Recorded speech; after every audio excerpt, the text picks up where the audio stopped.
हाँ जी स्टूडेंट्स, बेटे last class के अंदर अपन सर्कुलेटरी सिस्टम के अंदर working of human heart discuss करिया सीगा। ठीक है, heart sounds, working of human heart, cardiac cycle. ठीक है, ये सारा अपन लास्ट क्लासेस के अंदर डिस्कस करिया सीगा। अज आप बेटे पोर्टल सिस्टम डिस्कस करेंगे। पोर्टल सिस्टम की होंदा है अपनी बॉडी के अंदर या कुछ होर ऑर्गेनिजम्स की बॉडी के अंदर एक स्पेशल प्रोविजन होंदा है जिहदे अंदर हार्ट दे अंदर देखो आप जनरली की पढ़ते हैं हार्ट तो ऑक्सीजनेटेड ब्लड आया। जनरल व्यू की होंदा है ऑक्सीजनेटेड ब्लड आया हार्ट तो बॉडी ऑर्गनस दे कोल। ऑर्गनस ने ऑक्सीजन यूज की, उस ब्लड ਨੂੰ ਡੀਆਕਸੀਜਨੇਟ ਕੀਤਾ, ਵਾਪਸ ਹਾਰਟ ਦੇ ਰਾਈਟ ਸਾਈਡ ਦੇ ਕੋਲ ਚਲਾ ਗਿਆ। ਹੁਣ ਆਪਣੇ ਕੋਲ ਦੇਖੋ ਇੱਕ ਐਗਜ਼ਾਮਪਲ ਲੈਣੇ ਆ। अपनी बॉडी के अंदर कुछ स्पेशल प्रोविजनस ने। मान लो सपोज मेरे को हार्ट तो ब्लड है जिहड़ा ओह ब्रेन के हाइपोथैलेमस दे कोल गया। हाइपोथैलेमस ने ਜਦੋਂ ਉਹ ਬਲੱਡ ਰਿਟਰਨ ਕਰਨਾ ਸੀਗਾ ਉਹਦੇ ਅੰਦਰ ਕੁਝ ਹਾਰਮੋਨਸ ਰਿਲੀਜ਼ ਕੀਤੇ ਜਿਨ੍ਹਾਂ ਦਾ ਬੋਡੀ ਨੂੰ ਬੈਨੀਫਿਟ ਤਾਂ ਹੈ ਜੇ ਉਹ ਆਪਣੀ ਪਾਰਟਿਕੂਲਰ ਜਗ੍ਹਾ ਤੇ ਪਹੁੰਚਣਗੇ ਤਾਂ।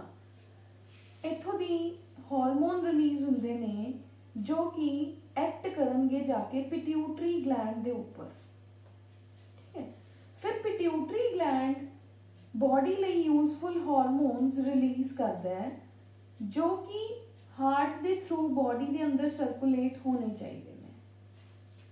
क्लियर, जेकर मान लो इस जगह तो वो हार्मोन्स पिट्यूटरी कोल पहुंचने की बजाय इत्थों ही हार्ट के कोल चले जाएंगे हाइपोथैलेमस तो ही, फिर वो हार्ट कोल जाएंगे, फिर वापस होंदे होए सर्कुलेशन के थ्रू पिट्यूटरी कोल जाएंगे। मतलब वो बॉडी के अंदर बिना ही गल तो सर्कुलेट होंदे रहेंगे। मतलब there will be no fun of circulating such kind of the substances in the body. ठीक है, तो बॉडी के अंदर इस करके कुछ स्पेशल पोर्टल सिस्टम्स प्रेजेंट होंदे ने जो कि कुछ पर्टिकुलर ऑर्गन्स तो ब्लड लैके हार्ट नूं नहीं दिंदे। उन्हां दे कोल स्पेशल पोर्टल वेन्स प्रेजेंट होंदियां ने जो किसी होर ऑर्गन दे कोल उस ब्लड नूं लै जांदे हैं। वो सबस्टेंसेस उत्थे एक्ट करदे, फिर ओह ऑर्गन ਇਹਦਾ ब्लड भी लैके मतलब जो ने यूज कर लिया सीगा ਉਹਨੂੰ ਹਾਰਟ ਤੱਕ ਜਾਂਦਾ ਹੈ। ਠੀਕ ਹੈ, ਤਾਂ ਇਹਨੂੰ ਆਪਾਂ ਕਹਿੰਦੇ ਆ ਪੋਰਟਲ ਸਿਸਟਮ। ਤਿੰਨ ਤਰ੍ਹਾਂ ਦੇ ਪੋਰਟਲ ਸਿਸਟਮਸ ਨੇ ਜਿਹੜੇ ਆਪਾਂ ਜਨਰਲੀ ਸਟੱਡੀ ਕਰਦੇ ਆ ਬੇਟੇ। ਤਾਂ ਪੋਰਟਲ ਸਰਕੂਲੇਸ਼ਨ ਕੀ ਹੋ ਗਿਆ ਬੇਟੇ? Flow of blood through the portal vein to certain specific organs other than the heart that is called as portal circulation. ਉਹ ਵੇਨ ਜਿਹੜੀ ਕਿ ਬਲੱਡ ਨੂੰ ਕਲੈਕਟ ਕਰਦੀ ਹੈ ਇੱਕ ਆਰਗਨ ਤੋਂ ਬਾਈ ਦਾ ਸੈਟ ਆਫ ਕੈਪਿਲਰੀਜ਼, ਉਹਨਾਂ ਨੂੰ ਬੋਡੀ ਦੇ ਬਲੱਡ ਨੂੰ ਦੂਜੇ ਆਰਗਨਸ ਦੇ ਕੋਲ ਲੈ ਜਾਂਦੀ ਹੈ ਤੇ ਉਹ ਦੂਸਰੇ ਆਰਗਨਸ ਉਸ ਬਲੱਡ ਨੂੰ ਹਾਰਟ ਦੇ ਕੋਲ ਲੈ ਕੇ ਜਾਣ। ਇਸ ਤਰ੍ਹਾਂ ਦੇ ਸਰਕੂਲੇਟਰੀ ਸਿਸਟਮ ਨੂੰ ਆਪਾਂ ਪੋਰਟਲ ਸਰਕੂਲੇਸ਼ਨ ਕਹਿੰਦੇ ਆ, ਜੋ ਕਿ ਆਪਣੇ ਕੋਲ ਤਿੰਨ ਤਰ੍ਹਾਂ ਦੀ ਹੈ। Renal portal system, hepatic circulation or hepatic portal system, and the third is the hypophyseal portal system. ठीक है, hepatic liver, hypophyseal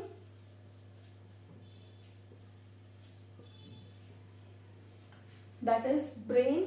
ठीक है, थर्ड है बेटे अपने कोल रीनल। इन्हां चों ਜਿਹੜੇ ਦੋ ਅਪਰ ਸਿਸਟਮਸ ਨੇ ਇਹ ਹਿਊਮਨ ਦੀ ਬੋਡੀ ਦੇ ਅੰਦਰ ਵਰਕ ਕਰਦੇ ਆ। ਰੀਨਲ ਸਿਸਟਮ ਹੈ ਜਿਹੜਾ ਇਹ ਕੁਝ ਲੋਅਰ ਆਰਗੈਨਿਜ਼ਮਸ यानी कि फिशेस ਦੇ ਅੰਦਰ, not in very lower fishes ਦੇ ਅੰਦਰ एंड इन एम्फीबियंस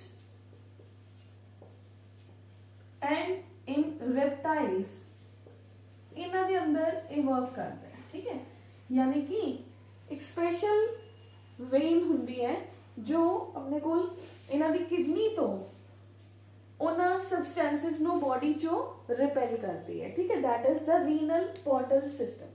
ਮੇਨ ਜਿਹੜੇ ਆਪਾਂ ਨੇ ਸਟੱਡੀ ਕਰਨੇ ਹੈ hepatic portal system and hypophyseal system. Hepatic ਦੇ ਅੰਦਰ ਕੀ ਹੈ ਬੇਟੇ? ਹਾਰਟ ਤੋਂ ਬਲੱਡ ਆਇਆ, ਆਪਾਂ ਨੇ ਫਸਟ ਹੈਪੈਟਿਕ ਸਟੱਡੀ ਕਰਨਾ ਹੈ। We have is heart, heart ਤੋਂ ਬਲੱਡ ਆਇਆ डाइजेस्टिव सिस्टम के कोल चला गया, इंटेस्टाइन के कोल आ गया, ठीक है। डाइजेस्टिव सिस्टम लिख लो। इंटेस्टाइन के अंदर की होया, ब्लड जो फूड डाइजेस्ट होया ग्लूकोज क्रिएट होगी।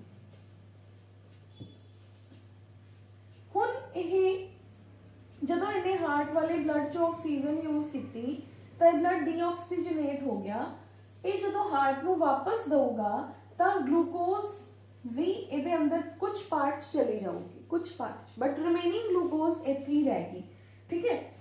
हुण सैकेंड टाइम अपने सैकेंड मील लई ऑलरेडी ग्लूकोज उत्थे सीगी, होर मील आई, इंटेस्टाइन नू डाइजेस्ट किया, तो हर बार अपनी बॉडी के अंदर जदों जदों आप फूड खावांगे डायबिटिक कंडीशन है जिहड़ी वो जनरेट हो जाऊगी, क्योंकि ऑलरेडी ग्लूकोज जिहड़ी है कंज्यूम नहीं हुई। उन्होंने कंज्यूम करने लई या स्टोर करने लई, क्योंकि लिवर है जिहड़ा वो अपनी हेल्प करता है ग्लूकोज की स्टोरेज के अंदर, तो इत्थों दी यह सप्लाई नहीं हुंदी।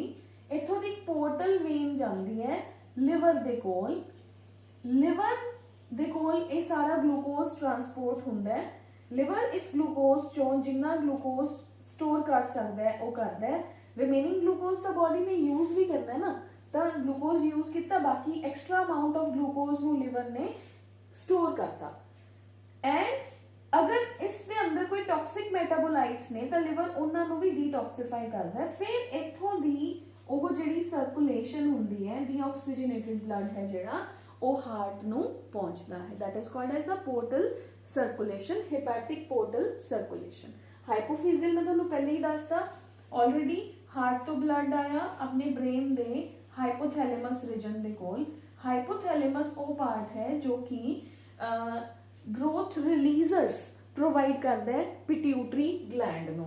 हुण अगर तो ये वापस हार्ट में ही दे दूगा तो इनू सारे दे सारे हार्मोन सारी बॉडी च सर्कुलेट होके आएंगे ना।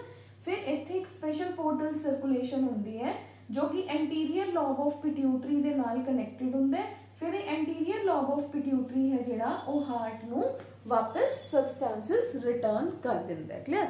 तो रीनल वाला मैं तुहानू क्लियर करता, लोअर ऑर्गेनिजम्स दे अंदर बॉडी नू डिटॉक्सीफाई करन लई रीनल पोर्टल सिस्टम है जिहड़ा सेम वे दे अंदर वर्क करता है। क्लियर? तो अपने को बेटे की आ गया, what we have is the portal circulation है वो सिस्टम जदों कोई पर्टिकुलर ऑर्गन ब्लड नू किसी होर ऑर्गन दे ब्लड नू भी हार्ट को लेके जाए। तो हिपैटिक पोर्टल सिस्टम जिहदे अंदर हिपैटिक पोर्टल वेन्स हुंदियां ने, इहदी अपने को सिग्निफिकेंस की होगी, ये ग्लूकोनियोजनेसिस दे अंदर हेल्प करता है, बॉडी नू डिटॉक्सीफाई भी करता है। तो लिवर है जिहड़ा वो हार्मफुल सबस्टेंसेस जिहड़ा है उन्होंने यूरिया दे अंदर कन्वर्ट कर दिंदा by the removal of the kidneys. तो अपनी बॉडी के अंदर किडनी का काम तो लिवर ही आसान कर रहा है ना, तो बाकी ऑर्गेनिजम्स के अंदर इस करके रीनल पोर्टल सिस्टम है जिहड़ा वो वर्क करता है। It enables the kidneys to remove the waste products from the blood before sending it back to the heart. ठीक है? तो लोअर ऑर्गेनिजम्स के अंदर वो पोर्टल वेन है जिहड़ी वो किडनी तक जाती है ताकि जिहड़ा वेस्ट मटीरियल है वो किडनी के थ्रू बाहर निकल जाए, ताकि जिहड़ा ब्लड है वो वापस फिर हार्ट नू ज्वाइन करे। Clear? That is the renal circulation. Clear? हुण बेटे अपने कोल एक है अपने को दो आर्टिकल्स पेंडिंग ने, one is the blood pressure and one is the heart diseases. ठीक है? इस तो पहले मैं थोनू एक ब्रीफ के अंदर एक थोनू जनरल थोड़ी नॉलेज में भी पॉइंट ऐड करूंगी। ब्लड फ्लो, ब्लड फ्लो की हुंदा बेटे, ब्लड फ्लो का मतलब हुंदा है कि जो अपनी बॉडी के अंदर बिग वेसल्स के अंदर ब्लड फ्लो कर रहा है। अकॉर्डिंग टू फिजिक्स अपने को की हुंदा है, बर्नौलीज थ्योरम कहती है कि जो डायमीटर ज़्यादा हुंदा है तो फ्लो द प्रेशर है जो डिक्रीज हो जाता है। जो आप प्रेशर जो अपने को डायमीटर घटता है तो प्रेशर है जो हाई हो जाता है। बट अपनी बॉडी के अंदर की हुंदा है, आयोटा के अंदर हायर प्रेशर हुंदा है क्योंकि वो हार्ट तो लीव कर रही है। ठीक है? जिमें जिमें अपने को कैपिलरीज के अंदर वंडी जाती है, उसका प्रेशर तो रहिंदा है बट वो प्रेशर डिक्रीज हो जाता है। क्लियर? हुण अपने को बेटे बॉडी के अंदर एक्सचेंज हुंदा किवें है? एक्सचेंज देखो सिंपल, जदों सारा ऑक्सीजन है जिहड़ा बिग वैसल डिस्ट्रीब्यूट होया, आयोटा आर्टीरियोल्स के अंदर डिवाइड हो गया, फिर ये छोटिया छोटिया कैपिलरीज के अंदर है जिहड़ा ये डिवाइड हो गया। ठीक है? हुण कैपिलरीज ने बॉडी के पार्ट्स नूं ऑक्सीजन देनी है, ਹੁਣ ਉੱਥੇ ਕੀ ਹੋਗਾ, ਸਿੰਪਲ ਡਿਫਿਊਜ਼ਨ ਮੈਥਡ ਹੈ ਜਿਹੜਾ that will be applied, ਤੇ ਡਿਫਿਊਜ਼ਨ ਮੈਥਡ ਦੇ ਥਰੂ ਜਿਹੜਾ ਗੈਸ਼ੀਅਸ ਐਕਸਚੇਂਜਸ ਨੇ, ਨਿਊਟ੍ਰੀਐਂਟ ਐਕਸਚੇਂਜਸ ਨੇ, ਉਹ ਹੋ ਜਾਂਦੇ ਹੈ। ਕਲੀਅਰ। तो this is the just a simple article to explain कि what is the blood flow। the biggest ਜਿਹੜੇ ਆਪਣੇ aorta ਨੇ ਉਹਦੇ ਅੰਦਰ ਪ੍ਰੈਸ਼ਰ ਹੈ ਜਿਹੜਾ ਉਹ ਜ਼ਿਆਦਾ ਹੁੰਦਾ ਹੈ। ਠੀਕ ਹੈ। ਤਾਂ ਕੈਪਿਲਰੀ ਐਕਸਚੇਂਜਸ ਨੇ ਜਿਹੜੇ ਉਹ ਹੁੰਦੇ ਨੇ, ਤੇ ਜਿਹੜਾ ਆਪਣੇ ਕੋਲ ਵੇਸਟਫੁਲ ਸਬਸਟੈਂਸਸ ਨੇ ਉਹ ਵਾਪਸ ਵੇਨਸ ਨੂੰ ਜੁਆਇਨ ਕਰਦੇ ਨੇ, ਤੇ ਵੇਨਸ ਨੇ ਜਿਹੜੇ ਉਹ ਆਪਣੀ ਸੁਪੀਰੀਅਰ ਐਂਡ ਇਨਫੀਰੀਅਰ ਵੀਨਾ ਕਾਵਾਸ ਨੂੰ ਜੁਆਇਨ ਕਰਕੇ ਵਾਪਸ ਉਹ ਬਲੱਡ ਹਾਰਟ ਦੇ ਕੋਲ ਆ ਜਾਂਦਾ ਹੈ। ਕਲੀਅਰ। ਤਾਂ that is the simplest article of your today's topic। ਠੀਕ ਹੈ। ਉਸ ਤੋਂ ਬਾਅਦ ਹੈ ਬੇਟੇ ਆਪਣੇ ਕੋਲ ਜਿਹੜਾ ਮੇਨ ਆਰਟੀਕਲ ਹੈ ਜਿਹੜਾ ਪੇਪਰ ਪੁਆਇੰਟ ਆਫ ਵਿਊ ਦੇ ਨਾਲ ਇੰਪੋਰਟੈਂਟ ਹੈ, again that is the blood pressure and diseases। Blood pressure ਕੀ ਹੁੰਦਾ ਹੈ? ਬਲੱਡ ਪ੍ਰੈਸ਼ਰ ਉਹ ਪ੍ਰੈਸ਼ਰ ਹੈ that is exerted by the blood on the walls of the heart। Heart ਦੀਆਂ Waltz ਦੇ ਉੱਪਰ ਪੈਣ ਵਾਲਾ ਬਲੱਡ ਦੁਆਰਾ ਜਿਹੜਾ ਪ੍ਰੈਸ਼ਰ ਹੁੰਦਾ ਹੈ that is called as the blood pressure। ਇਹ ਦੋ ਫਾਰਮਸ ਦੇ ਅੰਦਰ ਹੁੰਦੇ, systolic and diastolic. As we all know systolic contraction ਦਾ ਪ੍ਰੈਸ਼ਰ ਹੁੰਦਾ ਹੈ, ਡਾਇਸਟੋਲਿਕ ਰਿਲੈਕਸੇਸ਼ਨ ਦਾ। ਤਾਂ ਇਹਨੂੰ ਆਪਾਂ 120/90 mm of Hg ਦੇ ਨਾਲ ਸਟੱਡੀ ਕਰਦੇ, mm of Hg, ਕਿਉਂਕਿ mercury is the only metal which is liquid at room temperature. ਤਾਂ ਉਹਦੇ ਅਗੇਂਸਟ ਆਪਾਂ ਇਹਨੂੰ ਸਟੱਡੀ ਕਰਦੇ ਹਾਂ। ਕਲੀਅਰ। ਤਾਂ ਆਪਣੇ ਕੋਲ ਸਿਸਟੋਲਿਕ ਪ੍ਰੈਸ਼ਰ ਹੈ ਐਂਡ ਡਾਇਸਟੋਲਿਕ ਪ੍ਰੈਸ਼ਰ ਹੈ, that is written to be as 120/90। ਠੀਕ ਹੈ। ਐਂਡ ਇਹਨੂੰ ਜਿਹਦੇ ਨਾਲ ਮੈਜ਼ਰ ਕੀਤਾ ਜਾਂਦਾ ਬੇਟੇ ਉਹਨੂੰ ਆਪਾਂ ਕਹਿੰਦੇ ਆ that is the sphygmomanometer। ਸਫਿਗਮੋਮੈਨੋਮੀਟਰ ਇੱਕ ਇਨਸਟਰੂਮੈਂਟ ਹੈ ਜਿਹਦੇ ਆਪਣੇ ਕੋਲ 3 ਪਾਰਟ ਹੁੰਦੇ ਆ। ਇੱਕ ਪਾਰਟ ਆਪਣੀ ਕਫ ਬਾਂਹ ਤੇ ਲੱਗਦਾ ਹੈ, ਆਰਮ ਦੇ ਉੱਪਰ ਕਫ ਜਿਹਨੂੰ ਕਹਿੰਦੇ ਆ। ਇੱਕ ਸਟੈਥੋ ਹੁੰਦਾ ਹੈ, ਠੀਕ ਹੈ, ਜੋ ਇੱਥੇ ਅਟੈਚ ਕਰਦੇ ਆ, ਜਿਹਦੇ ਨਾਲ ਤੁਸੀਂ ਮੋਸਟਲੀ ਸਭ ਨੇ ਦੇਖਿਆ ਹੀ ਹੋਣਾ। ਠੀਕ ਹੈ। ਉਹਦਾ 2 ਆਪਣੇ ਸਟੈਥੋ ਦੇ ਜਿਹੜੇ ਲੌਬਸ ਹੁੰਦੇ ਨੇ ਉਹ ਈਅਰਸ ਦੇ ਅੰਦਰ ਹੁੰਦੇ ਨੇ, ਇੱਕ ਆਪਣਾ ਇਸ ਜਗ੍ਹਾ ਤੇ ਉਹਦਾ ਜਿਹੜਾ ਮੇਨ ਜਿਹੜਾ ਉਹਦਾ ਹੁੰਦਾ ਉਹ ਇੱਥੇ ਅਟੈਚ ਕਰ ਦਿੰਦੇ ਆ ਪਾਰਟ। ਠੀਕ ਹੈ। ਥਰਡ ਹੁੰਦਾ ਆਪਣੇ ਕੋਲ ਜਿਹੜੀ ਉਹਦੀ ਰੀਡਿੰਗ ਆਉਂਦੀ ਹੈ Hg ਵਾਲੇ ਦੀ, ਉਹ ਇੱਕ ਬਾਕਸ ਜਿਹਾ ਹੁੰਦਾ, ਉਹਦੇ ਅੰਦਰ ਮਰਕਰੀ ਫਿਲਡ ਹੁੰਦਾ। ਸਭ ਤੋਂ ਪਹਿਲੇ ਜਿਹੜਾ ਇਸ ਜਗ੍ਹਾ ਤੇ ਅਟੈਚ ਕਰਦੇ ਉਹਨੂੰ ਪ੍ਰੈਸ਼ਰ ਪੰਪ ਦੇ ਨਾਲ ਪੰਪ ਕਰਦੇ ਆ, ਫਿਰ ਉਹਨੂੰ ਹੌਲੀ ਹੌਲੀ ਪ੍ਰੈਸ਼ਰ ਨੂੰ ਰਿਲੀਜ਼ ਕਰਦੇ ਆ, ਜਿੱਥੇ ਜਾ ਕੇ ਉਹ ਬਲਿੰਕ ਕਰਕੇ ਰੀਡਿੰਗਸ ਦਿੰਦਾ ਹੈ, ਉਹੀ ਆਪਣਾ ਸਿਸਟੋਲਿਕ ਐਂਡ ਡਾਇਸਟੋਲਿਕ ਪ੍ਰੈਸ਼ਰ ਹੁੰਦਾ। ਅਗਰ ਕਿਸੇ ਦਾ ਪ੍ਰੈਸ਼ਰ ਹਾਈ ਹੈ ਤਾਂ ਉਹਨੂੰ ਆਪਾਂ ਹਾਈ ਬੀਪੀ ਕਹਿ ਦਿੰਦੇ ਆ, ਮਤਲਬ ਅਗਰ ਉਹਦਾ ਸਿਸਟੋਲਿਕ ਪ੍ਰੈਸ਼ਰ ਹਾਈ ਹੈ ਤਾਂ ਉਹਨੂੰ ਹਾਈਪਰਟੈਂਸ਼ਨ ਕਹਿ ਦਿੰਦੇ ਆ। ਠੀਕ ਹੈ। ਉਹ ਕਿਉਂ ਹੁੰਦਾ? 올ਡ ਏਜ ਦੇ ਅੰਦਰ ਅਗਰ ਆਪਣੇ ਕੋਲ ਕੈਪਿਲਰੀਜ਼ ਦੀ ਜਿਹੜੀ ਇਲਾਸਟਿਸਿਟੀ ਹੈ ਉਹ ਰਿਡਿਊਸ ਹੋ ਜਾਂਦੀ ਹੈ ਤਾਂ ਉਸ ਕੇਸ ਦੇ ਅੰਦਰ ਜਿਹੜਾ ਪੇਸ਼ੈਂਟ ਹੈ ਉਹਦਾ ਬੀਪੀ ਰਾਈਜ਼ ਕਰਨਾ ਸਟਾਰਟ ਕਰ ਦਿੰਦਾ। ਠੀਕ ਹੈ। ਤਾਂ ਇਹ ਸਾਇਲੈਂਟ ਕਿਲਰ ਵੀ ਹੁੰਦਾ ਹੈ। ਠੀਕ ਹੈ। ਇਹ ਰਾਈਜ਼ ਨਹੀਂ ਕਰਨਾ ਚਾਹੀਦਾ। ਉਸ ਤੋਂ ਬਾਅਦ ਆਪਣੇ ਕੋਲ ਹੁੰਦਾ ਹਾਈਪੋਟੈਂਸ਼ਨ, ਬੀਪੀ ਦਾ ਲੋ ਹੋ ਜਾਣਾ, that is a low blood pressure or hypotension. ਇਹ ਹੁੰਦਾ ਜਦੋਂ ਆਪਣੇ ਆਰਟੀਰੀਓਲਸ ਜ਼ਿਆਦਾ ਐਕਸਪੈਂਡ ਕਰ ਜਾਣ ਤਾਂ ਉਹਦੇ ਅੰਦਰ ਪੰਪਿੰਗ ਐਕਸ਼ਨ ਹੈ ਜਿਹੜਾ ਉਹ ਹਾਰਟ ਤੱਕ ਘਟ ਜਾਂਦਾ ਹੈ, ਤਾਂ ਜਿਹਦੇ ਨਾਲ ਫੇਂਟਿੰਗ ਵੀ ਹੋ ਸਕਦੀ ਹੈ। ਤਾਂ ਦੋਨੋਂ ਹੀ ਕੰਡੀਸ਼ਨਸ ਨੇ ਜਿਹੜੀਆਂ ਉਹ ਆਪਣੀ ਬੋਡੀ ਲਈ ਡਿਜ਼ਾਸਟਰਸ ਹੁੰਦੀਆਂ ਨੇ, ਹਾਈਪਰਟੈਂਸ਼ਨ ਐਂਡ ਹਾਈਪੋਟੈਂਸ਼ਨ। ਇੱਕ ਦੇ ਅੰਦਰ ਜਿਹੜੀਆਂ ਵੈਸਲਸ ਨੇ ਉਹਨਾਂ ਦੇ ਅੰਦਰ ਪ੍ਰੈਸ਼ਰ ਰਾਈਜ਼ ਕਰ ਜਾਂਦਾ ਹੈ ਕਿਉਂਕਿ ਵੈਸਲਸ ਦੀ ਇਲਾਸਟਿਸਿਟੀ ਹੈ ਜਿਹੜੀ ਉਹ ਰਿਡਿਊਸ ਹੋ ਗਈ। ਇੱਕ ਦੇ ਅੰਦਰ ਵੈਸਲਸ ਨੇ ਜਿਹੜੀਆਂ ਉਹ ਜ਼ਿਆਦਾ ਇਲਾਸਟਿਕ ਹੋਣ ਕਰਕੇ ਜਿਹੜਾ ਹੈ ਉਹ ਪ੍ਰੈਸ਼ਰ ਡਰੂਪ ਡਾਊਨ ਹੋ ਜਾਂਦਾ ਹੈ, ਦੈਟ ਇਜ਼ ਉਹਨੂੰ ਆਪਾਂ ਹਾਈਪੋਟੈਂਸ਼ਨ ਜਾਂ ਲੋ ਬੀਪੀ ਵੀ ਕਹਿੰਦੇ ਆ। ਕਲੀਅਰ। ਤਾਂ ਆਪਣੇ ਕੋਲ ਬੇਟੇ that is they are the conditions. ਤਾਂ ਆਪਣੇ ਕੋਲ ਫੈਕਟਰਸ ਕਿਹੜੇ ਨੇ ਜਿਹੜੇ ਬਲੱਡ ਪ੍ਰੈਸ਼ਰ ਨੂੰ ਅਫੈਕਟ ਕਰਦੇ ਨੇ? ਉਹ ਆਪਣਾ ਹਾਰਟ ਰੇਟ ਹੈ, resistance offered by the vessels to the blood, ਜਿਹੜੀਆਂ ਵੈਸਲਸ ਨੇ ਉਹ ਬਲੱਡ ਨੂੰ ਕਿਵੇਂ ਲੈ ਰਹੀਆਂ ਨੇ। ਠੀਕ ਹੈ। ਤਾਂ ਇਹ ਫੈਕਟਰਸ ਨੇ ਬੇਸਿਕਲੀ ਜੋ ਕਿ ਆਪਣੇ ਬਲੱਡ ਪ੍ਰੈਸ਼ਰ ਦੇ ਅੰਦਰ ਆਪਣੀ ਹੈਲਪ ਕਰਦੇ ਨੇ, ਰਾਈਜ਼ ਕਰਨਾ ਹੈ, ਲੋ ਕਰਨਾ ਹੈ, ਜਾਂ ਉਹਨੂੰ ਨਿਊਟਰਲਾਈਜ਼ ਜਾਂ ਨਾਰਮਲਾਈਜ਼ ਰੱਖਣਾ ਹੈ। ਠੀਕ ਹੈ। ਨੈਕਸਟ ਵੀ ਹੈਵ ਇਸ ਦਾ ਨੈਕਸਟ ਆਪਣੇ ਕੋਲ ਹੈ diseases of the heart diseases, ਜਾਂ ਜਿਹਨੂੰ ਆਪਾਂ ਕਾਰਡੀਓਵੈਸਕੂਲਰ diseases ਵੀ ਕਹਿੰਦੇ ਆ। ਤਾਂ ਬਲੱਡ ਪ੍ਰੈਸ਼ਰ ਕੀ ਹੋ ਗਿਆ? the pressure which is exerted by the blood on the walls of the heart measured by the sphygmomanometer। ਤਾਂ ਬਲੱਡ ਪ੍ਰੈਸ਼ਰ ਕੀ ਹੋ ਗਿਆ? that is the pressure against the walls of the heart। ਠੀਕ ਹੈ। ਜੋ ਕਿ blood produce ਕਰਦਾ ਹੈ। Clear. ਜਿਵੇਂ ਜਿਵੇਂ ਆਪਣੀਆਂ ਵੈਂਟਰੀਕਲਸ ਦੀ ਕੰਟਰੈਕਸ਼ਨ ਹੁੰਦੀ ਹੈ ਤਾਂ ਬਲੱਡ ਪ੍ਰੈਸ਼ਰ ਦਾ ਰੋਲ ਕੀ ਹੋ ਗਿਆ? ਇਹ ਆਪਣੇ ਬੋਡੀ ਦੇ ਫਲੂਇਡ ਜਿਹੜਾ ਹੈ ਉਹ ਨਾਰਮਲ ਵੇ ਦੇ ਅੰਦਰ फ्लो कर रहा बॉडी के अंदर ਉਹਦੇ बारे भी ਆਪਾਂ ਨੂੰ ਦੱਸਦਾ ਹੈ। क्लियर? तो that is known as the blood pressure. तो ब्लड प्रेशर तो बाद है बेटे अपने को कार्डियोवैस्कुलर डिजीजेस। कार्डियोवैस्कुलर डिजीजेस किहड़ियां डिजीजेस ने जो कि हार्ट के नाल रिलेटेड प्रॉब्लम्स ने। ठीक है, तो जनरली आप सबने सारिया प्रॉब्लम सुनिया होंदियां ने, बट आपां नूं कई बारी उन्हां दीयां जिहड़ियां साइंटिफिक टर्म्स ने उन्हां बारे नहीं पता हुंदा। तो अपने को फर्स्ट है बेटे, फर्स्ट कैटेगरी है under the cardiovascular diseases, that is the hypertensive heart diseases. cardiovascular diseases, under which we have is the first hypertensive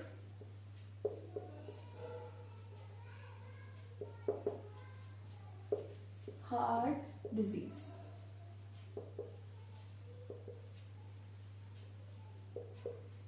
ठीक है, ਇਹਦੇ अंदर भी फर्दर डिस्टिंक्शन होती है।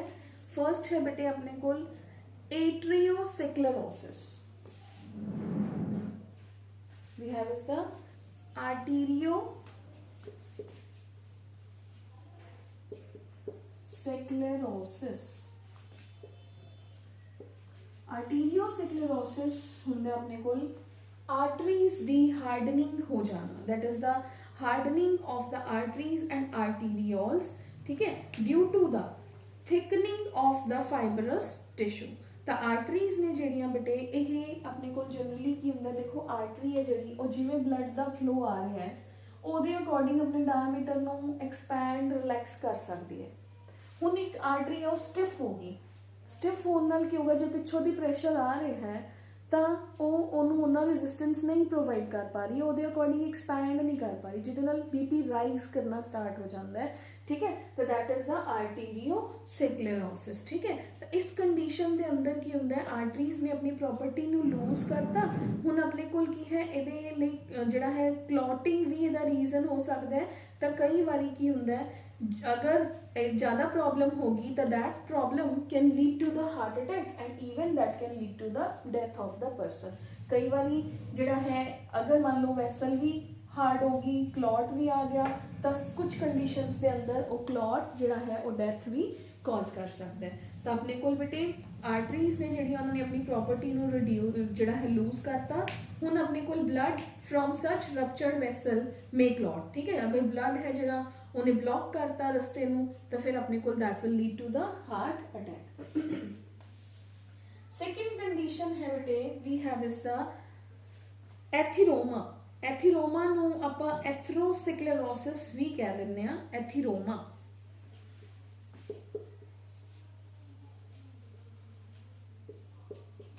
ठीक है, atheroma that is called as the atherosclerosis, that is the narrowing of the arteries. ठीक है, ये हुंदा है आर्टरीज के अंदर फैट्स का डिपोजिशन होना स्टार्ट हो गया। ये आर्टरी का नॉर्मल डायमीटर है, ਇਹਦੇ अंदर फैट का डिपोजिशन होना शुरू हो गया, ਇਹਦਾ डायमीटर है ਜਿਹੜਾ ਉਹ रिड्यूस होना स्टार्ट हो गया। जिन्ना ब्लड आना चाहिए सीगा ਉਹ ਉਹਨਾਂ ब्लड नहीं लै पा रही, ਉਹਦਾ डायमीटर ही रिड्यूस हो गया। जिन्ना ਉਹਦਾ एक्चुअल डायमीटर सीगा ਇਹ ਹੁਣ ਉਹਦਾ डायमीटर हो गया this one, that is called as the atherosclerosis. ठीक है, तो ਇਹਦੇ केस के अंदर भी बेटे कुछ पेशेंट्स ਨੂੰ ਜਿਹੜਾ है उन्होंने फिर जिहड़ा है कोलेस्ट्रॉल कंट्रोल करने लई कहा जाता है। जो भी तुहाडा ब्लड जो भी अपने कोल बॉडी के अंदर घी बटर जा रहे हैं उन्होंने कंट्रोल करने लई कहा जाता है, ताकि अपना जिहड़ा हार्ट है उहदे प्रेशर के अंदर कोई प्रॉब्लम ना आए, ब्लड है जिहड़ा वो ईजीली ट्रैवल करता रहे। Clear? Otherwise it can also lead to the attack of the heart. ठीक है, अगे बेटे हाइपरटेंशन। हाइपरटेंशन है जिहड़ा वो क्यों हुंदा है? अगेन अपनियां जिहड़ियां आर्टरीज ने वो कॉन्ट्रैक्ट कर दिया, ब्लड प्रेशर राइज कर गया, that is the hypertension, high BP. Hypertension जदों अपनियां आर्टरीज कॉन्ट्रैक्ट कर जान ते बीपी है जिहड़ा वो राइज कर जे, तो इन्हां केसिस के अंदर जिन्ना क्योंकि आर्टरीज ने ਜਿਹੜੀਆਂ ਉਹ ਕੰਟਰੈਕਟ ਕਰ ਗਈਆਂ ਤਾਂ ਜਿੰਨਾ ਬਲੱਡ ਚਾਹੀਦਾ ਪਾਰਟਿਕੂਲਰ ਪਾਰਟ ਨੂੰ ਉਹਨਾਂ ਨਹੀਂ ਪਹੁੰਚ ਰਿਹਾ। ਅਗਰ ਉਹਨਾਂ ਨਹੀਂ ਪਹੁੰਚ ਰਿਹਾ ਤਾਂ ਉਹ ਕਿਸੇ ਪਾਰਟਿਕੂਲਰ ਪਾਰਟ ਦੇ ਉੱਪਰ ਵੀ ਅਫੈਕਟ ਕਰ ਸਕਦਾ ਹੈ। That can lead to the damage of the brain, ठीक है, पैरालाइसिस वाली जी कंडीशन है, ब्लाइंडनेस है, क्योंकि पर्टिकुलर पार्ट तक उन्ना ऑक्सीजन है जिहड़ा, उन्ना ब्लड है जिहड़ा जिन्ना रिक्वायर्ड है उन्ना नहीं आ रहा। क्लियर? तो that is called as the hypertension. उस तो बाद है बेटे कोरोनरी हार्ट डिजीज या CHDs। ਇਹਦੇ ਅੰਦਰ ਆਪਾਂ ਸਿਰਫ ਵੈਸਲਸ ਬਾਰੇ ਡਿਸਕਸ ਕਰ ਰਹੇ ਹਾਂ। ਵੈਸਲ ਸਟਿਫ ਹੋ ਗਈ, ਵੈਸਲ ਦਾ ਡਾਇਆਮੀਟਰ ਰਿਡਿਊਸ ਹੋ ਗਿਆ, ਵੈਸਲ ਕੰਟਰੈਕਟ ਕਰ ਗਈ। Clear? Coronary heart disease. Coronary ਕੀ ਸੀਗਾ? ਆਪਾਂ ਨੇ ਕੋਰੋਨਰੀ ਸਰਕੂਲੇਸ਼ਨ ਪੜਿਆ। ਆਪਾਂ ਨੇ ਕਿਹਾ ਹਾਰਟ ਦੇ ਅੰਦਰ ਕੁਝ ਸਪੈਸ਼ਲ ਵੈਸਲਸ ਹੁੰਦੀਆਂ ਨੇ ਜੋ ਹਾਰਟ ਨੂੰ ਨਰਿਸ਼ਮੈਂਟ ਤੇ ਹਾਰਟ ਨੂੰ ਆਕਸੀਜਨ ਪ੍ਰੋਵਾਈਡ ਕਰਦੀਆਂ ਨੇ, ਉਹ ਕੋਰੋਨਰੀ ਵੈਸਲਸ ਨੇ, ਮਤਲਬ ਉਹ ਹਾਰਟ ਨੂੰ ਵੀ ਆਕਸੀਜਨ ਦੇ ਰਹੀਆਂ ਨੇ ਨਾ। ਅਗਰ ਇਹਨਾਂ ਵੈਸਲਸ ਦੇ ਅੰਦਰ ਕੋਈ ਪ੍ਰੋਬਲਮ ਆ ਰਹੀ ਹੈ ਤਾਂ ਹਾਰਟ ਨੂੰ ਆਕਸੀਜਨ ਹੀ ਨਹੀਂ ਮਿਲੂਗੀ ਨਾ, ਤਾਂ ਉਹ ਆਕਸੀਜਨ ਦਾ ਨਾ ਮਿਲਣਾ ਜਿਹਦੇ ਕਰਕੇ ਹਾਰਟ ਆਪਣੀ ਫੰਕਸ਼ਨਿੰਗ ਨੂੰ ਵੀ ਸਟਾਪ ਕਰ ਸਕਦਾ ਹੈ। ਸੱਚ ਕਾਈਂਡ ਆਫ ਦ ਡਿਜ਼ੀਜ਼ਸ ਜਿਹਦੇ ਅੰਦਰ ਆਪਣੇ ਹਾਰਟ ਨੂੰ ਨਿਊਟ੍ਰੀਐਂਟਸ ਦੀ ਸਪਲਾਈ, ਆਕਸੀਜਨ ਦੀ ਸਪਲਾਈ ਬੰਦ ਹੋ ਜੇ, that is called as the coronary heart diseases. जिहदे अंदर फर्स्ट है एंजाइना पेक्टोरोसिस।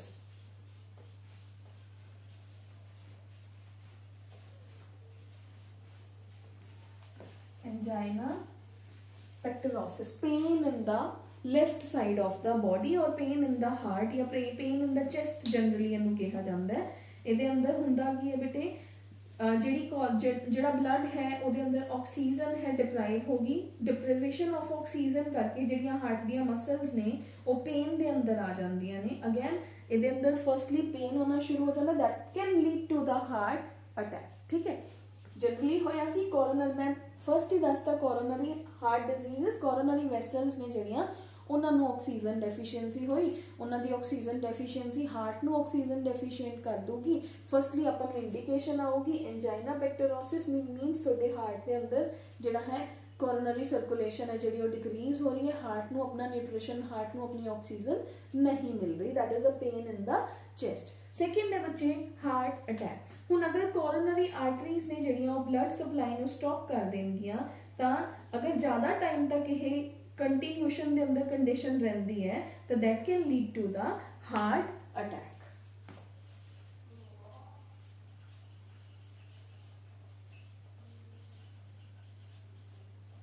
ठीक है, that can lead to the heart attack। ਤਾਂ ਇਹਦੇ ਅੰਦਰ ਹੈ ਕਿ ਅਗਰ ਆਪਣੀ ਕੋਰੋਨਰੀ ਆਰਟਰੀ ਦੇ ਅੰਦਰ ਕੋਈ ਕਲੌਟ ਬਣ ਗਿਆ ਜਿਹਦੇ ਕਰਕੇ ਆਕਸੀਜਨ ਸਟਾਪ ਹੋ ਗਈ, ਆਕਸੀਜਨ ਸਟਾਪ ਹੋਣ ਕਰਕੇ that can lead to the heart attack, that is also known as myocardial infarction और जिन्हों ਆਪਾਂ coronary thrombosis भी कह ਦਿੰਦੇ ਆ। ठीक है, नेक्स्ट है बेटे rheumatic heart disease और RHDs। rheumatic, ਇੱਥੇ ਲਿਖ ਰਹੀ ਹੈ बेटे third RHD, rheumatic heart disease।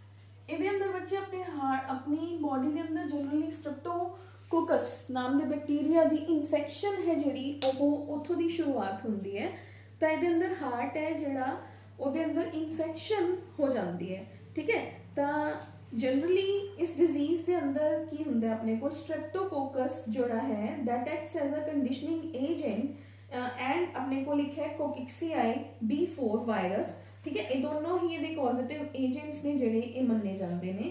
ਇਹਦੇ ਅੰਦਰ ਇਹ ਕੀ ਕਰਦੇ ਨੇ, ਇਹ ਇੰਨੀ ਜ਼ਿਆਦਾ ਇਨਫੈਕਸ਼ਨ ਕਾਜ਼ ਕਰਦੇ ਨੇ ਕਿ ਜਿਹੜੇ ਆਪਣੇ ਹਾਰਟ ਦੇ ਵੈਲਵਸ ਹੁੰਦੇ ਨੇ, serious damage to the heart valves ਹੈ ਜਿਹੜਾ ਉਹ ਹੋ ਜਾਂਦਾ। ਠੀਕ ਹੈ, it can be proved very dangerous for the patient. ठीक है, ਇਹਦੇ ਅੰਦਰ ਕੁਝ ਪੇਸ਼ੈਂਟਸ ਦੇ ਅੰਦਰ ਟobacco chewing ਕਰਕੇ ਵੀ ਪ੍ਰੋਬਲਮ ਹੋ ਸਕਦੀ ਹੈ। ਇਸ ਤੋਂ ਇਲਾਵਾ ਆਪਣੇ ਕੋਲ ਹਾਰਟ ਡਿਜ਼ੀਜ਼ਸ ਦੇ ਹੋਰ ਜਿਹੜੇ ਰੀਜ਼ਨਸ ਨੇ ਉਹਨੇ ਓਵਰਵੇਟ ਹੋਣਾ, ਓਬੇਸਿਟੀ ਹੋਣਾ, ਬੋਡੀ ਬਲਕੀ ਹੋਣਾ ਜਾਂ ਡਰੱਗਸ ਨੇ ਜਿਹੜੇ ਉਹਨਾਂ ਦਾ ਯੂਜ਼ ਕਰਨਾ ਜਿਹਦੇ ਕਰਕੇ ਇਹ ਪ੍ਰੋਬਲਮਸ ਆਪਣੀ ਬੋਡੀ ਦੇ ਅੰਦਰ ਹੋ ਜਾਂਦੀਆਂ ਨੇ। ਨੈਕਸਟ ਹੈ heart block. Heart block clear ਹੈ। ਹਾਰਟ ਬਲੌਕ ਦੇ ਅੰਦਰ ਕੀ ਹੋ ਗਿਆ, ਅਗੇਨ ਕਲੌਟ ਹੈ ਜਿਹੜਾ ਉਹ ਹੋਣਾ ਕਿਸੇ ਵੀ ਵੈਸਲ ਦੇ ਅੰਦਰ, ਤਾਂ that can lead to the attack of the heart। block ਕੀ ਹੋ ਗਿਆ, ਬਲੌਕ ਦੇ ਅੰਦਰ ਆਪਣੇ ਕੋਲ ਕੀ ਹੋ ਜਾਂਦਾ ਹੈ, ਜਿਹੜਾ ਹਾਰਟ ਦੀਆਂ ਇੰਪਲਸਿਸ ਨੇ ਬੱਚੇ, ਉਹ ਇੰਪਲਸਿਸ ਐਸਏ ਤੇ ਏਵੀ ਨੋਡ ਪ੍ਰੋਪਰ ਇੰਪਲਸਿਸ ਨੂੰ ਕੈਰੀ ਨਹੀਂ ਕਰ ਪਾ ਰਹੇ। ਇੰਪਲਸਿਸ ਕੈਰੀ ਨਾ ਹੋਣ ਕਰਕੇ ਹਾਰਟ ਪ੍ਰੋਪਰ ਵਰਕ ਨਹੀਂ ਕਰ ਰਿਹਾ, that is the heart block। ਇਹ ਵੀ serious problem ਹੈ। all the problems in case of the heart are serious।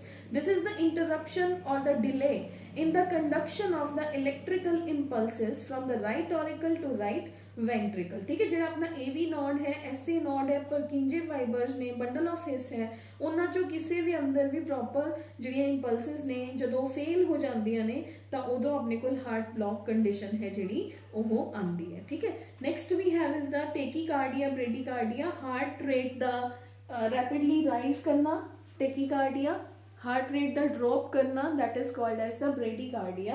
ठीक है, इस तो बाद है अपने को we have is the stroke. Stroke का मतलब होता है sudden loss of the functioning of the part of the body. ठीक है, यानी कि ब्रेन तक ऑक्सीजन ही नहीं पहुंच पाई तो ब्रेन ने बॉडी के पर्टिकुलर पार्ट की फंक्शनिंग नू स्टॉप करता। हार्ट ने फंक्शनिंग करनी बंद की, ब्रेन ने अपना फंक्शन करना बंद करता, that is called as the stroke और हार्ट स्ट्रोक।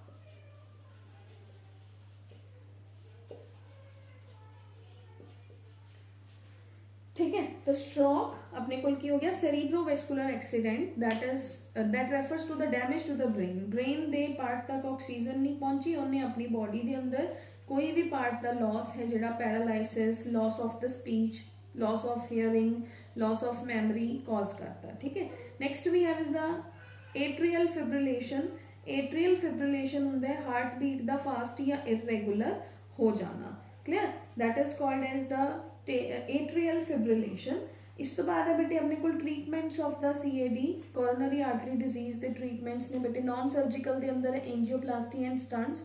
ये अंदर बेटे बैलून लाइक स्ट्रक्चर होंगी है, वो तुहाडी बॉडी के अंदर जाती है, जिस भी जगह पर कोई ब्लॉकेज होंगी है उस ब्लॉकेज नूं ले आती है, मतलब उन्होंने निकाल देंदी है।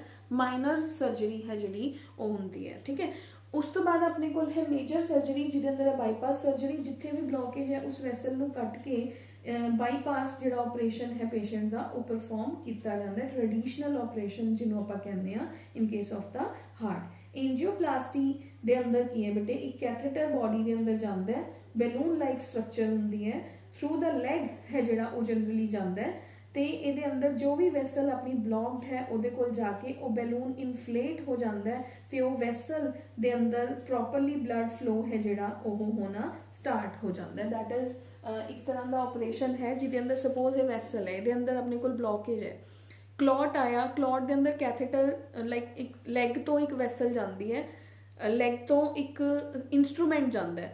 ठीक है, उस क्लॉट के कोल जाके उस वैसल नू इनफ्लेट कर देंगे, फिर उस क्लॉट नू नाल ले आंदा, that is called as the अपने कोल एंजियोप्लास्टी। ठीक है, और we have is the non surgical kind of the treatment. उसके बाद exercise and circulatory system. Exercise and circulatory system हुनी मैं जिवें कहा कि ये डिजीजेस होंदियां क्यों ने, ओबेसिटी इहदा वन ऑफ द रीजन है, बॉडी के अंदर फैट्स के डिपोजिशंस होने शुरू हो जाना, क्लॉट्स बनने शुरू हो जाना, ये मेजर रीजनस ने। तो exercise plays a very good role in case of the heart diseases. ठीक है, तो आपां जिहड़ा है हेल्दी रखना, वेट मैनेज करना ਉਹਦੇ ਨਾਲ ਆਪਾਂ ਨੂੰ ਹੈਲਪ ਕਰਦਾ ਹੈ। ਇਸ ਤੋਂ ਬਾਅਦ ਬੇਟੇ ਟਿਸ਼ੂ ਫਲੂਇਡ ਕੀ ਹੁੰਦਾ ਹੈ, ਦੇਖੋ ਕੁਝ ਫਲੂਇਡ ਹੈ ਜਿਹੜਾ ਉਹ ਜਿਵੇਂ ਕੈਪਿਲਰੀਜ਼ ਨੇ ਨਿਊਟ੍ਰੀਸ਼ਨ ਦੇਣਾ ਸੀਗਾ, ਇਹ ਕੈਪਿਲਰੀ ਹੈ। ਠੀਕ ਹੈ, ਇਹ ਨਿਊਟ੍ਰੀਸ਼ਨ ਦੇ ਰਹੀ ਹੈ, ਇਹਦੇ ਅੰਦਰ ਪ੍ਰੈਸ਼ਰ ਹੈ, ਤਾਂ ਜਦੋਂ ਇਹ ਨਿਊਟ੍ਰੀਸ਼ਨ ਜਾਂ ਕੁਝ ਵੀ ਬੋਡੀ ਨੂੰ ਆਕਸੀਜਨ ਦੇ ਰਹੀ ਹੈ ਤਾਂ ਇਹਦੇ ਚੋਂ ਕੁਝ ਫਲੂਇਡ ਬਲੱਡ ਦਾ ਵੀ ਬਾਹਰ ਊਜ਼ ਆਊਟ ਹੋ ਜਾਂਦਾ ਹੈ, ਜਿਹਨੂੰ ਆਪਾਂ ਟਿਸ਼ੂ ਫਲੂਇਡ ਜਾਂ ਇੰਟਰਸਟੀਸ਼ੀਅਲ ਫਲੂਇਡ कहने हैं। ठीक है, हुण टिश्यू फ्लूइड या इंटरस्टिशियल फ्लूइड है जिहड़ा वो अपने लिम्फेटिक सिस्टम, लिम्फेटिक कैपिलरीज के थ्रू वापस हार्ट ਇਹਦੇ ਨਾਲ देखो इत्थे होर भी वेन्स एंड वेन्यूल्स ਹੁੰਦੇ ਨੇ, ਉਹ ਉਹਨਾਂ ਨੂੰ ਜੁਆਇਨ ਕਰਦਾ ਹੈ, ਉਹਨਾਂ ਦੇ ਥਰੂ ਉਹ ਵਾਪਸ ਹਾਰਟ ਦੇ ਕੋਲ ਚਲਾ ਜਾਂਦਾ ਹੈ। ਕਲੀਅਰ, ਤਾਂ that is called as the tissue fluid. Fluid जो कि एक्सट्रा स्पेसिस ਦੇ ਅੰਦਰ प्रेजेंट है ਉਹਨੂੰ ਆਪਾਂ इंटरस्टिशियल फ्लूइड ਕਹਿੰਦੇ ਆ।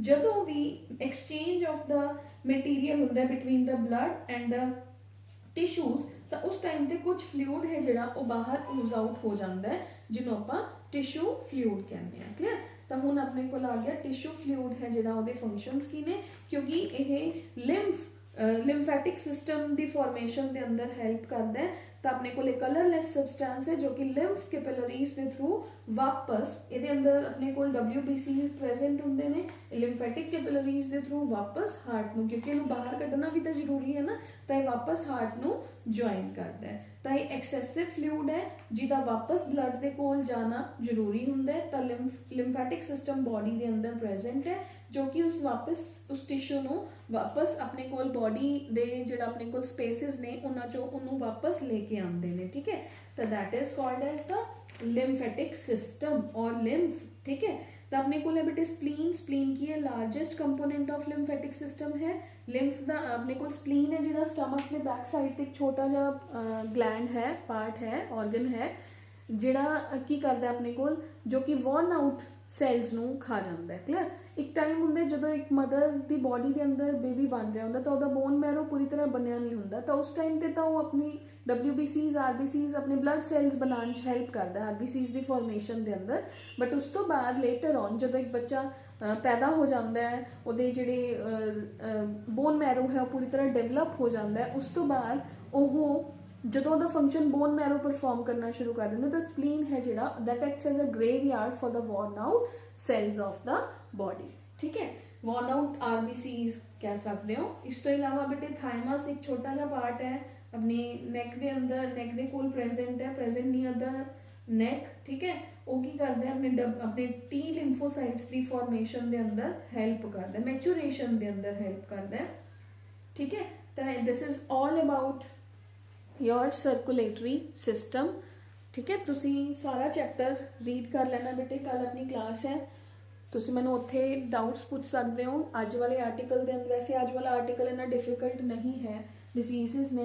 ਅਗਰ ਸਟਿਲ ਕਿਸੇ ਦਾ ਕੋਈ ਵੀ ਡਾਊਟ ਹੁੰਦਾ you can ask me there in the class. ठीक है, ਜਿਹੜੇ ਬੱਚੇ ਕਲਾਸ ਲਗਾਉਣ ਨਹੀਂ ਆ ਰਹੇ ਉਹ ਮੈਨੂੰ ਫੋਨ ਕਰਕੇ ਪੁੱਛ ਲਿਓ ਜਾਂ ਮੈਨੂੰ ਮੈਸੇਜ ਡ੍ਰੌਪ ਕਰ ਦਿਓ, ਮੈਂ ਤੁਹਾਡੀਆਂ ਕੁਐਰੀਜ਼ ਦੇ ਆਨਸਰਸ ਦੇ ਦੂੰਗੀ। ਉਸ ਤੋਂ ਬਾਅਦ ਬੇਟੇ ਮੈਂ ਟੈਸਟ ਅਨਾਉਂਸ ਕਰੂੰਗੀ। ਠੀਕ ਹੈ, ਹੁਣ ਆਪਣੇ ਟੈਸਟਸ ਹੋਣਗੇ 2-3 ਮੈਂ ਕੰਟੀਨਿਊਸ਼ਨ ਦੇ ਅੰਦਰ ਟੈਸਟ ਲਵਾਂਗੀ ਤਾਂ ਕਿ ਆਪਾਂ ਟੈਸਟਸ ਦੇ ਅੰਦਰ ਸਰਕੂਲੇਟਰੀ ਸਿਸਟਮ ਤੱਕ ਬਰਾਬਰ ਆ ਜਾਈਏ।